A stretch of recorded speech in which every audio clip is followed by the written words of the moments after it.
খাওয়ার পর দেখি আসে না। এই তো আমার টেনশন, এর মধ্যে আসিফ আব্বু বাসা থেকে চলে গেছে ওকে খুঁজতে, কতক্ষণ খুঁজছে, খুঁজে টুজে পায় নাই। আপনি সে বাসা আবার বাসায় গেছে। বাসায় যাওয়ার পরে এরপরে সে বাসায় বসে আবার স্ট্রোক করছে। চাই না যে ও এরকম পাসপোর্ট নিয়ে কোথাও চলে যাক, হ্যাঁ, সেই জন্য আমি ওর পাসপোর্টটা লুকাই রাখি। আমরা যারা বিদেশে ছিলাম বা এখন যারা বিদেশে আছে, তাই না, এই কাঁঠাল আম দেখলে তাদের কত ইচ্ছা হয় না একটু খায়। আছে বাবু, আছে বাবু, এভাবে করে নামবা না, খবরদার, কখন আম্মুকে না বললে কোথাও যাবা না, ঠিক আছে? আসসালামু আলাইকুম, কেমন আছেন সবাই? আশা করছি সবাই ভালো আছেন। তো আর একটা ব্লগ শুরু করলাম মাগরিবের পর থেকে। নামাজের পর একটু মোগলাই বানাচ্ছি। আসলে ময়দা মেখে রেখেছিলাম অন্য একটা জিনিস বানানোর জন্য। পরে দেখলাম যে আসলে ওটা করতে গেলে অনেক সময় লাগবে, চিকেনকে ঝুরি করতে হবে, তাহলে অনেক বেজে যাবে। তো পরে ভাবলাম থাক, আরেকদিন করবো। তো কি বানাতে চেয়েছিলাম সেটা আরেকদিন ব্লগেই দেখাবো। এরপরে মোগলাই বানিয়ে ফেললাম বলি, কারণ সন্ধ্যার সময় একটু নাস্তা তো করতেই হয়, তাই না? আমরা তো সবাই বাংলাদেশিরা কম বেশি মাগরিবের সময় একটা নাস্তা করবই, এটা আমাদের অভ্যাস, জন্মগত অভ্যাস। তো যাই হোক, এই আর কি। তবে বাইরের খাবার জানো তোমরা, আমি একটা বেশি একটা কিনি না, ঘরের খাবারই পছন্দ করি, ঘরের খাবারই তৈরি করে দিই, যেটাই পারি না পারি ঘরেই দেওয়ার চেষ্টা করি যতটুকু পারি আর কি। কারণ কাজ তো একার হাতে করতে হয়, সারাদিন কাজ করতেও ভালো লাগে না, আবার না করেও থাকতে পারি না। আর যেহেতু সবাইকে খাবার দিতে পারলে নিজেরও শান্তি লাগে, সবার পেটটা ভরা থাকলে নিজের কাছেও ভালো লাগে যে না, বাচ্চারা শান্তিতে আছে, রিল্যাক্স আছে, বাস আমি ভালো আছি। হ্যাঁ, তো ওই আফিফ আবার টিউশন থেকে আসার পরই তো আফিফের ক্ষুধা লাগে, তখন দেখা যায়। তো এই মোগলাই আমি বেশি খাই না, এক পিস খাই। আসিফের আব্বু এক পিসের মতো খায়, বাকিটা দুই ভাই খেয়ে ফেলে। যেহেতু ঘরে বানানো খাবার খেলে সমস্যা হয় না, এই জন্য বাইরের খাবার খেলে তো আফিফের তো পেটে প্রায় প্রবলেম। আগে দু এক সময় একটু দিতাম না এনে আফিফের খুব প্রবলেম হতো। তা আফিফ বলে যে আম্মু আমাকে কখনোই বাইরের খাবার দিবা না। আমি আসলে দেই না। মানে গ্রামের বাড়ির কাঁঠালটা দেখে কি মনে হয়, কাঁঠালটা কি এদিক থেকে ছড়াই গেছে? এগুলা শুনছি ছড়ানো কাঁঠালের নাকি ভেতরে কোয়া শক্ত হয়, সুন্দর হয়, পাকছে কাঁঠালটাই দেখো। এখন আমি কাঁঠালটা কাটি আগে, ঠিক আছে? হাতে তেল মেখে কাঁঠালটা কেটে দেখি কেমন।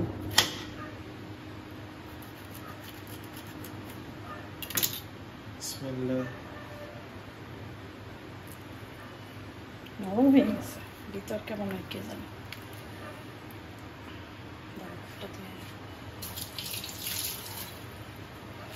হাতে একটু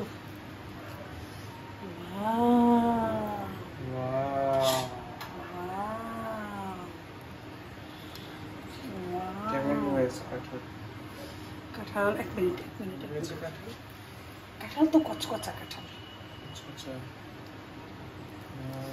যেটা মনে করছি সেইটাই কাঁঠাল, কচকচা রসালো। এই আমার হাতে এই বছরের প্রথম কাটা খুললাম কাঁঠাল।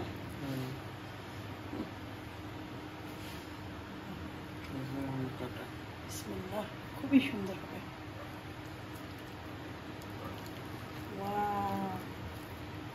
সেই না, ইয়েস,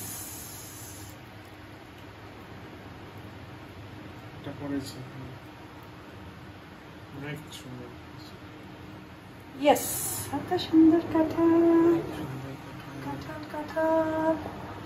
কত সুন্দর একটা ছবি তুলবা, খুব মারাত্মক হবে। ঠিক আছে, তাহলে তুমি তোমার কাজে চলে যাও। এটার এক প্লেট ছবি তোলো, আমি একটু প্রথম কাঁঠাল তো একটা পিকচার তুলে রাখি, সুন্দর একটা ছবি। আমার দেখতে খুব ভালো লাগে, যেহেতু খেতে পারি না, কিন্তু দেখতে খুব ভালো লাগে। খেলেও আমি খাবো একটা, এক পিসের বেশি না, ভাত খেয়েছি তো এক পিস খাওয়া যাবে। আমিও কম খাবো। মিষ্টি কিনা তা তো জানি না, খেয়ে থাকো তো একটা, মিষ্টি কিনা? স্মেল তো মিষ্টি। কেমন কাঁঠাল খাই নি, কাঁঠালের সাথে যেগুলো থাকে না মোটা মোটা, ওগুলো একটা খাইছে। এগুলো ছোট সময় খাইতাম, মানে এগুলো না, পাতলাগুলো না, মোটাগুলো। দুই একটা মোটা থাকে। আমার হাতে একটা মোটা আসছিল, অনেকে জানেও না, বুঝছো? এই যে এই যে এগুলো তো কাঁঠালই বলতে গেলে। হ্যাঁ, এগুলো মিষ্টি। অনেক মজা।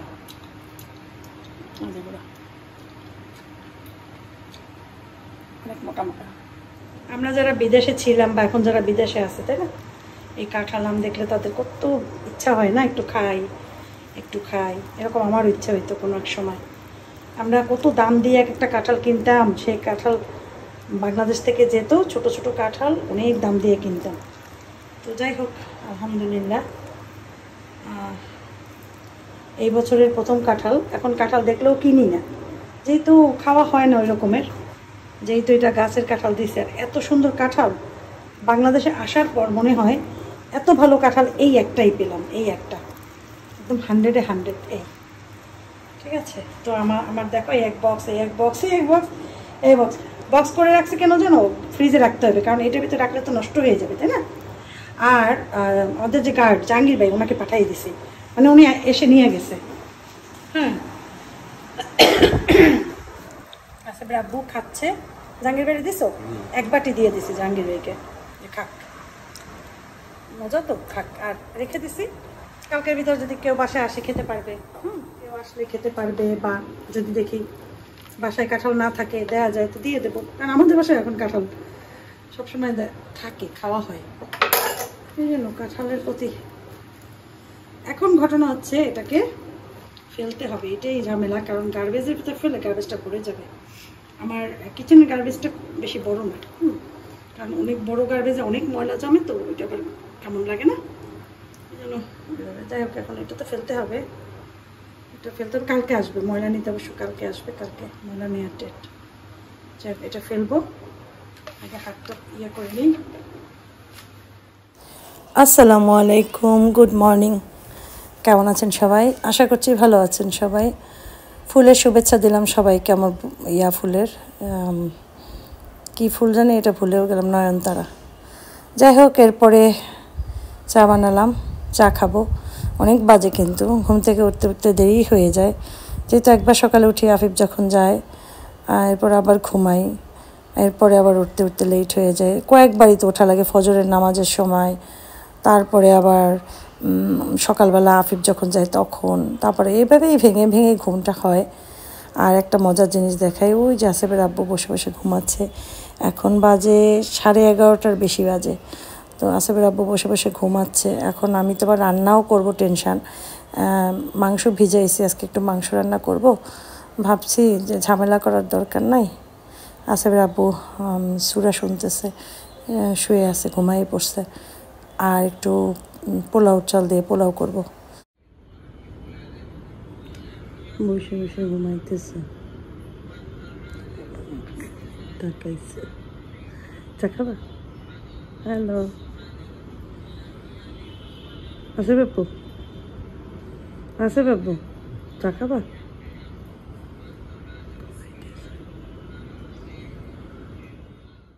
তো মাংসটা ছাড়ানোর চেষ্টা করছি, যে জলদি জলদি চড়িয়ে মানে চুলায় বসিয়ে দিই। এই রান্না করতে করতে দেরি হয়ে যাবে। সুজনের মা এইমাত্র কল দিল, বলল আপু আমি আসবো। তো আমি বলছি চলে আসো, কারণ ওকে বলছিলাম যে 2 দিন পর চলে এসো, তো এই জন্যই কল দিছিল। তো দুপুরবেলা ওর আসলে সুবিধা হয় আমার বাসায়, একদম বিকাল মানে 4টার ভিতরে, 2টার দিকে আসলেও 4টার ভিতরে কাজ হয়ে যায়। তো ও মানে আগেই চলে আসবে আজকে।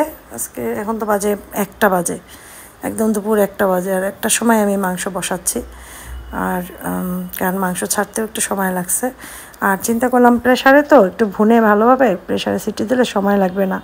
পাশের চুলাতে এটা কষিয়ে দিয়ে দেবো, আর এটা একটু পোলাও রান্না করবো বাস, আর এটার ভিতরে হয়ে যাবে।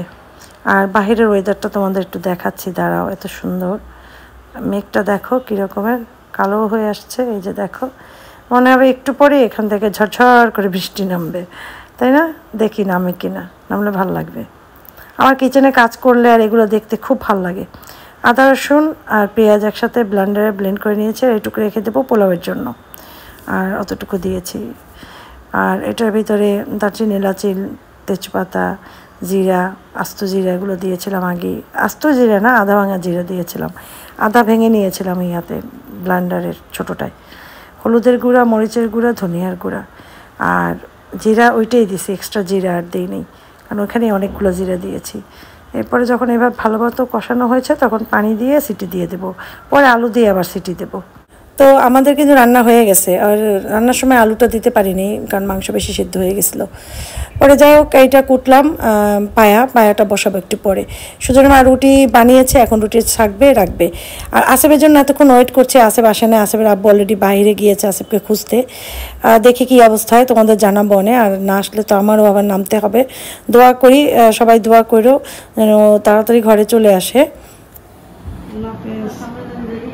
যাও, সাবধানে যাও, যাই আমি পাঠাই দিলাম। দাও আমি আটকে যাও। সিঁড়ি দিয়ে ওঠে না, সিঁড়ি দিয়ে উঠলে তো দেখা যেত। ওই গেল আজকে কয়েক ঘন্টা, আল্লাহ আল্লাহ করে নিচে থাকলে তো ভালো। দেখলি সাথে সাথে যে তোমার আম্মু খুব টেনশন করতে আসছে, তাড়াতাড়ি তুমি বাসায় যাও, ঠিক আছে? তোমার আম্মু কান্না করতে আসছে। হ্যাঁ তো মাথা, সেইটাই তো, মাথা তো দড়িয়ে দেবো না। যাও।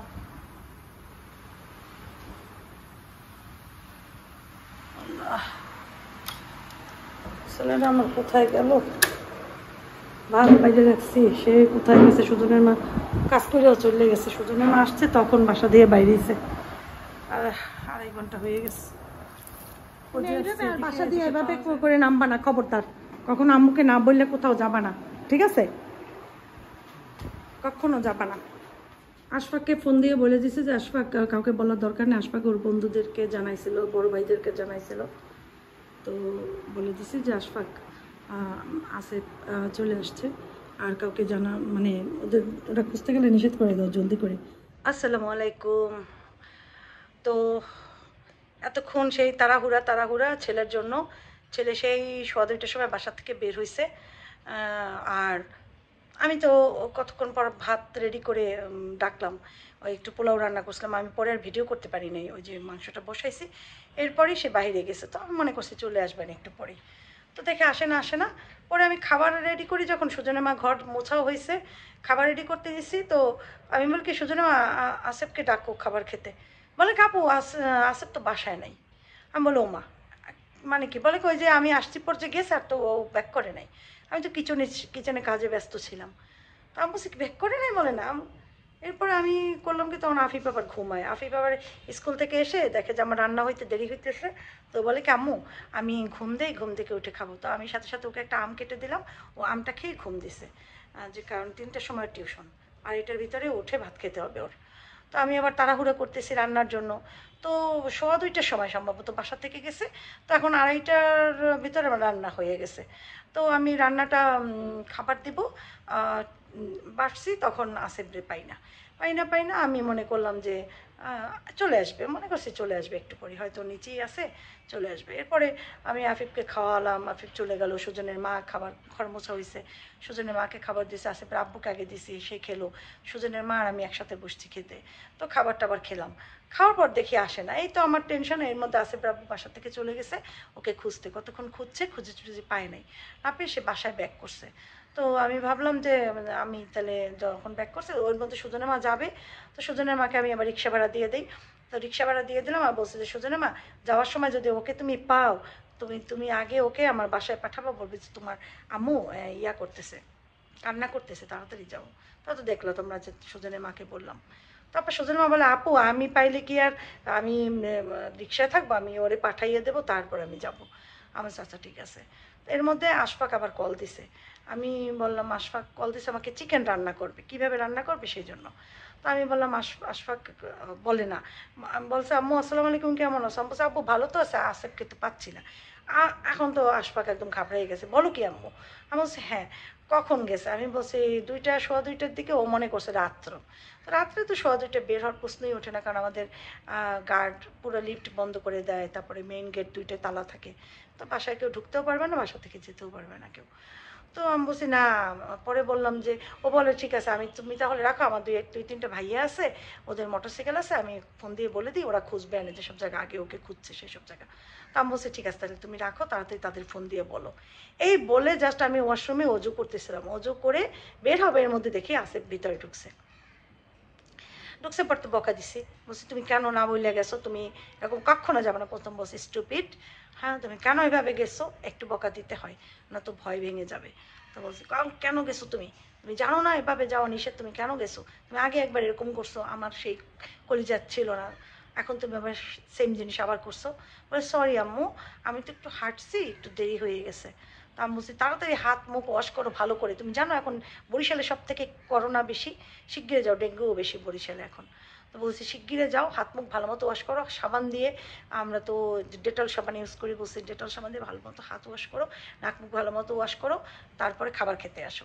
এরপরে খাবার তো রেডি করে রেখেছিলাম, আমি সেই খাবারটা ঢেকে রেখেছিলাম, খাবারটা দিলাম, ওইটাই খেলে। এর মধ্যে আশফাক বলে, এর মধ্যে আশফাক আবার কল দিছে, তো না সরি আশফাককে আমি সাথে সাথে কল দিছি, আশফাক কাউকে বলার দরকার নেই, আসিফ চলে আসছে, মানে আশফাক এই 5-3 মিনিটের ভিতরে আশফাককে আবার ব্যাক করলাম আমি।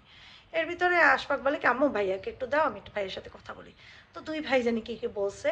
তো আসিফ বলতেছিল সত্যি তুমি আমাকে নেবা, বলে যে হ্যাঁ তোমাকে আমি নেবো, এটুকু আমি শুনছি। তো আশফাককে পরে আমি ফোন দিয়ে বলবো না, কারণ ওর সামনে বেশি আশফাক আমাকে মানে আসিফ আবার মোবাইল দিয়ে দিয়েছে কতক্ষণ কথা বলার পর, না আম্মুর সাথে কথা বলো। তো আমি আর ও জিজ্ঞাসা করিনি, কারণ চাচ্ছি পরে জিজ্ঞাসা করবো যে ও কী বলছে আর ও কী অ্যান্সার দিছে আশফাককে।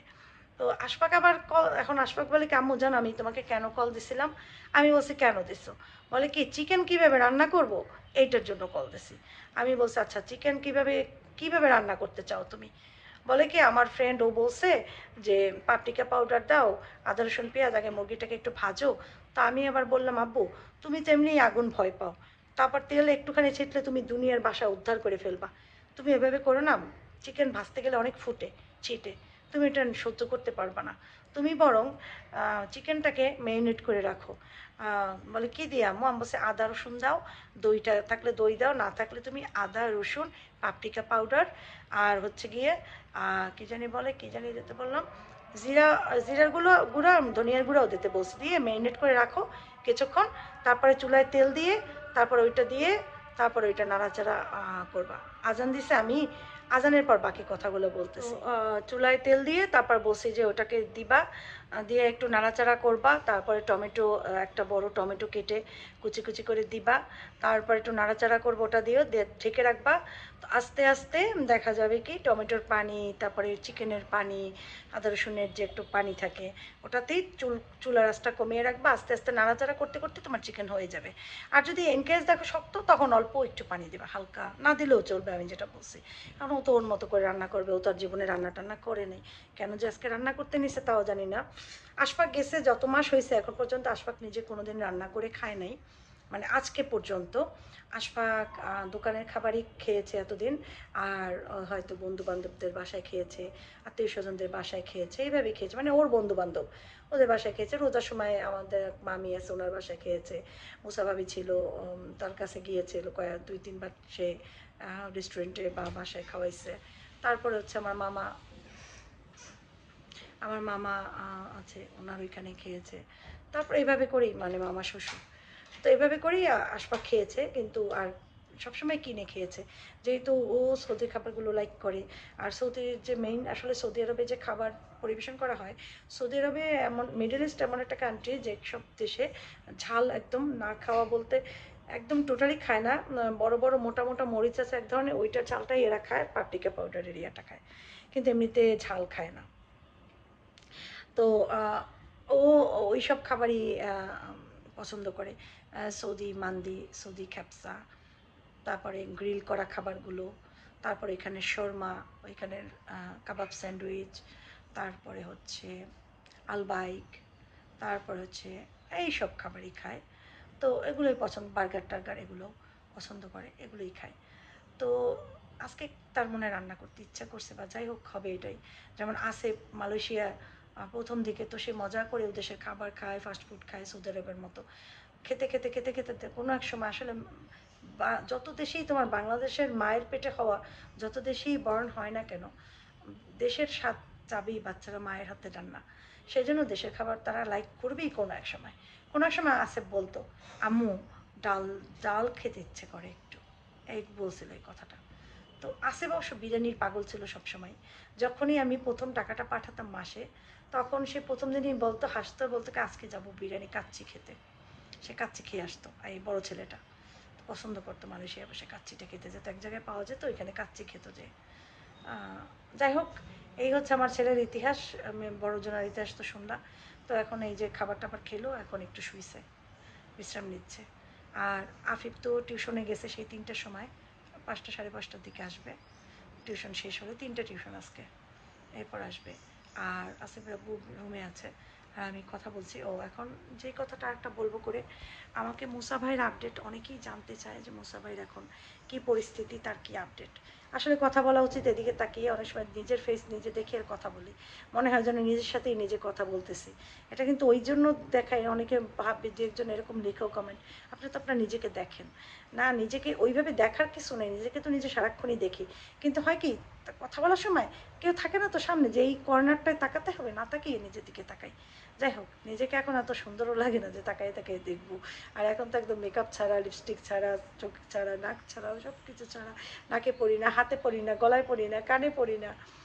তো যাই হোক, এখন যেটা বলবো সেটা হচ্ছে মুসা ভাইয়ের আপডেট। আমার কাছে অনেকে জানতে চাইছে মুসা ভাই কেমন আছে, মুসা ভাইয়ের আপডেট কী। মুসা ভাই প্রথমবার স্ট্রোক করলো, তারপরে তো অনেক দিন হসপিটালে ছিল। তারপরে সে একটু সুস্থ হওয়ার পর তাকে বাসায় নিয়ে গেল। ভাবি তাকে ধরে ধরে ওয়াশরুমে নিত, ধরে ধরে সব করাতো, কিন্তু তখন তার মুখটা একটু বাঁকা ছিল, একটা প্রবলেম ছিল কথা বলতে, স্ট্রোক করলে যেটা হয়। এরপরে হঠাৎ করে তার বুকে পেইন, তখন ডাক্তার দেখাইছে, তখন দেখে যে তার গল ব্লাডার স্টোন, সেইটা রিমুভ করতেই হবে। এবং সেখানে একটা ওই যে ল্যাপ্রোস্কোপির মাধ্যমে যে অপারেশনটা হয় সেটা হয়েছে। হওয়ার পরে তার গল ব্লাডার স্টোন রিমুভ করছে। রিমুভ করার পর হসপিটালে ছিল, তারপর আবার বাসায় গেছে, 2 দিন মনে হসপিটালে ছিল, আবার বাসায় গেছে। বাসায় যাওয়ার পরে এরপরে সে বাসায় বসে আবার স্ট্রোক করছে। করার পর তাকে আবার হসপিটালে নিছে। এখন যেটা তার হয়েছে, এখন বাসায় সে, এরপর আবার বেশ কয়েকদিন হসপিটাল ছিল। এখন সে বাসায় আসছে, তার কোমরের নিচের অংশ নাড়াতে পারে না, ওই ফিজিওথেরাপি দিচ্ছে। ডাক্তার বলছে যেহেতু 2বার স্ট্রোক করছে, এটাই হয়ে গেছে, ব্যান্ড হয়ে যায়, মানে শক্ত হয়ে যায়। তো এটা ইনশাল্লাহ আস্তে আস্তে ঠিক হয়ে যাবে। ফিজিওথেরাপি দিলে এটা থাকে না, ঠিক হয়ে যায়, সবারই এটা হয়, এবং ফিজিওথেরাপির মাধ্যমে এটাকে সুস্থ করতে পারে ইনশাল্লাহ, আল্লাহর হুকুমে, আল্লাহর রহমতে। আর দ্বিতীয়ত হচ্ছে ভাই ওই যে কথা কিছুক্ষণ বলে, কিন্তু পরবর্তীতে সে আবার মনে হয় খেয়ালটা আবার থাকে না। যেটা হয় ব্রেইনের স্ট্রোক করলে যেগুলো যেগুলো হয়, তার সেগুলোই হচ্ছে। আর সে মাঝে মাঝে ঠিকভাবেও কথা বলে আবার। তো স্বাভাবিক, সে এখন কষ্ট পাচ্ছে। সে বোঝে তো যে সে অসুস্থ, সে সেটা বোঝে যে সে এতদিন সুস্থ ছিল, এখন অসুস্থ, সে তো সেটা মাঝে মাঝে বোঝে। ব্রেন মাঝে মাঝে খুব ভালো কাজ করে, আবার মাঝে মাঝে একটুই হয়। যাই হোক, ভাবি তার সমস্ত যা যা দরকার তার জন্য সবই করছে ভাবি। তার ছেলে এখন পর্যন্ত আসেও যায়নি, এখনও যাবে আরও পরে। তো ভাবি তো তাকে এখন ওই যে সব কিছু দেখাশোনা করে, টেক কেয়ার যেভাবে করতে হয়। খাবার খুবই কম খায় পরিমাণ, এই জন্য একটু শুকায়ে গেছে। দোয়া করবেন সবাই ভাইয়ের জন্য। আল্লাহর রহমতে 2বার স্ট্রোক করছে, একবার করছে, আল্লাহ তাকে এই পর্যন্ত আনছে। ইনশাআল্লাহ তাকে আল্লাহ বাকিটাও পুরোপুরি সুস্থ করে দেবে। আমরা চাই মুসা ভাই আগের মতো হয়ে যাক, আগের মতো হাসি খুশি উজ্জ্বল, মানে হাস্যোজ্জ্বল মানুষ হয়ে যাক। সবাইয়ের সাথে সেই কত গল্প গুজব, সে মানে তার তার পুরা জিনিসটাই ছিল অন্য রকমের, মানে হাসানোর জন্য একমাত্র মানুষ ছিল, সে মানুষকে হাসাতে পারতো। তো ভাবির সাথে, ভাবি তো বোঝেন যে মুসা ভাইয়ের ভাবি, সোজা কথা, দুজন দুজনকে এত ভালোবাসে, দুজন দুজনকে ছাড়া তো, ওই যে দেখেন না, সে সৌদি আরবে ভাই যখন গেল ভাবিকে নিয়ে গেছে সাথে করে, এই রকমের তাদের সম্পর্ক। তো ভাবিকে ছাড়া তো সে আসলে বাঁচে না, ভাবিও তাকে ছাড়া বাঁচে না। এরকম পরিস্থিতিতে সে আসলে মোকাবিলা কীভাবে করছে একমাত্র আল্লাহ তাআলা জানে। আমরা শুধু তাদের জন্য দোয়া করতে পারবো। প্রতি ওয়াক্তে নামাজে দোয়া করি, সবসময় দোয়া করি। আপনাদের কাছেও রিকোয়েস্ট, আপনারা মুসা ভাইয়ের জন্য দোয়া করবেন, আল্লাহ জানি তাকে দ্রুত সুস্থতা দান করেন, আমিন। আর আমরাও দোয়া করি, আমার ছেলের জন্যও দোয়া করবেন। আমার ছেলের জন্য জানি মক্কা মদিনা এবার হজে গিয়েও আমার ছেলের জন্য অনেক দোয়া করেছে। আমার ছেলে আলহামদুলিল্লাহ আমি জানি এই দোয়ার বরকত আমার ছেলে পাবে। তো এই ছেলে ইনশাল্লাহ সুস্থ হয়ে যাবে। আর মুসাফের জন্য দোয়া করবেন। এখন যারা আমার ভিডিও দেখেন অনেকেই মক্কা মদিনাও যান প্রায় ওমরা করতে, এরকম অনেক আপুরা আছেন আমাকে মেসেজ করেন। তো আমি তাদেরকে রিকোয়েস্ট করে বলবো, আপু কেউ যদি তোমরা এখন মক্কা মদিনা আবার তোমরা যাও, ওমরা এখন যদি ওমরা এখনও খুলে নাই মনে হয়, আর কয়েকদিন পর মনে হয়। তো যাই হোক, সব মানুষ চলে আসবে আবার ওমরা খুলে যাবে। তো ওমরায় যখন আবার তোমরা যাবে সবাই, আমাদের সবার জন্য, মুসাফার জন্য, আমাদের সবার জন্য দোয়া করবে। কারণ দোয়া এমন একটা জিনিস, তুমি যত যত করতে থাকবা অত তুমি লাভ তার পেতে থাকবা। তুমি 5 জনের জন্য দোয়া করবা, ফেরেশতার সাথে সাথে বলবে তোমার জন্যও তদ্রুপ, মানে তোমার জন্যও সেম দোয়া। তো এই জন্য দোয়ায় কিপটামি করবা না কেউ, প্রচুর দোয়া করবা আর একজনের জন্য। আল্লাহ জানি সবাইকে ভালো রাখেন। তো ঠিক আছে, আমি এখন ভিডিওটা এসে এন্ড করব, কারণ আমার ভিডিওটা আবার পাবলিশ করতে হবে আজকেই। তো ঠিক আছে, ভালো থাকো সবাই, সুস্থ থাকো, সবার জন্য অনেক অনেক। তো আসিফের সাথে আমি একটু কথা বলছি, আমি জিজ্ঞাসা করছি তুমি বাইরে কোথায় গেছিলা, কেন গেছিলা, না বলে এত টাইম কোথায় ছিল তুমি। তখন সে বলল যে আম্মু আমি গেছি, আমার তো ভোটার আইডিটা লাগবে, সেই জন্য আমি কাউন্সিলর অফিসে যাই জিজ্ঞাসা করছি। তো আমি বলছি কি তুমি তোমার বার্থ সার্টিফিকেট এগুলো না হলে তো ভোটার আইডি খুঁজে পাবা না। মেন কথা হচ্ছে কি ওর ভোটার আইডি আছে, কিন্তু ও বারবার আমাদের কাছে এগুলো চায় আর এগুলো নিয়ে বাইরে যায়, যে ওই তো দেখছে এর আগেও যে ফেরত আসতে চায় নাই। আর ওর পাসপোর্টের কথাও জিজ্ঞাসা করছে যে আমার পাসপোর্টটাও তো হারিয়ে গেছে, এটারও তো ইনফরমেশন দিতে হবে। তো আমি বললাম ওটা ইনফরমেশন দেওয়া লাগবে না, পাসপোর্ট হারালেও পাসপোর্ট করা যায় নতুন করে, আবার তোমারটা করব। তো এর আগের বারও কিন্তু পাসপোর্ট নিয়ে চলে গেছিলো। তো আমি চাই না যে ও এরকম পাসপোর্ট নিয়ে কোথাও চলে যাক, হ্যাঁ, সেই জন্য আমি ওর পাসপোর্টটা লুকিয়ে রাখছি আর ওকে বলছি যে ওই পাসপোর্ট হারিয়ে ফেলছে। তো এই হচ্ছে কাহিনী। তো ওই জন্য ও কাউন্সিল অফিসে গেছিলো, কোথায় কোথায় যেন কোনো অফিসে গেছিলো। তো আমি বলছি এভাবে আর কখনো যাবে না, কারণ এরা তো জানে না যে ওর একটু সমস্যা। এরা হয়তো মনে করবে অন্য কিছু, মনে করেন আমার ছেলের যে সামান্য একটা সমস্যা সেটাকে তারা হয়তো অনেক কিছু ভাবে। মানে আমি চাই না যে আমার ছেলেকে নিয়ে কেউ একটু মানে হাসুক বা কোনো একটা কথা বলুক, কারণ মানুষ পৃথিবীতে এমনই, মানুষকে নিয়ে মানুষ সমালোচনা হাসতে পারলে অনেক মজা পায়। ঠিক আছে, তো আমি কারণ তো সোজা, আরও বাংলাদেশে আমরা যারা বাহিরের দেশে যেসব বাচ্চারা থাকে এত সোজা সরল হয়, বাংলাদেশের বাচ্চাদের কেউ মাইন্ড করো না, যারা বাংলাদেশে থাকো মাইন্ড করো না, এটা কিন্তু বাস্তব সত্য। অনেক কিছু বোঝে না, সোজাভাবে চলে, সব কিছু সোজা মনে করে, কিন্তু এত যে কঠিন কঠিন বাস্তবতা সেটা ওরা জানে না। সেজন্য আমি ওর তো সরল মনে জিজ্ঞাসা করবো আঙ্কেল বা ভাইয়া আমার পাসপোর্ট তো এরকমের, বা আমার ভোটার আইডিটা তো হারিয়ে গেছে, আমাকে একটু দিয়ে দেন উঠাইয়া, এভাবে। কারণ বাংলাদেশের বাচ্চারা তো স্মার্টলি বলবে অন্যভাবে, আমার ছেলে তো এগুলো বুঝবে না, যার জন্য মনে করবে কি ওকে যে তো এমনিতে একটু ব্রেইনের সমস্যা, অন্য কিছু তারা বলে ফেলবে, যেটা আমি বললাম না ভিডিওতে। যাই হোক, এটা আমার খুব কষ্ট লাগে। তো যাই হোক, আমি বুঝে এসেছি যে তুমি আর কখনো যাবে না, মা তোমাকে সব করে দেবে ঠিক মতো। আর পাসপোর্টও ইনশাল্লাহ আমরা করতে আর 2 দিনও লাগবে না, পাসপোর্ট করতে সময় লাগে না।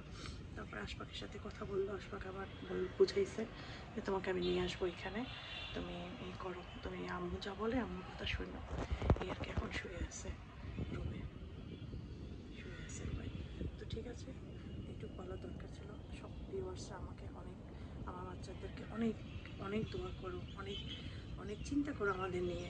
সেই জন্য আমি চিন্তা করি প্রত্যেকটা জিনিস বললে তোমরা একটু রিল্যাক্স থাকো, বা আমার ছেলের জন্য এভাবে দোয়া করতে পারো, বা জানতে চাও সবসময় সব কিছু আপডেট, এই জন্য। তো ঠিক আছে, আজকের মতো বিদায় নিই, ভালো থাকো সবাই, সবার জন্য দোয়া করো, মা আসসালামা।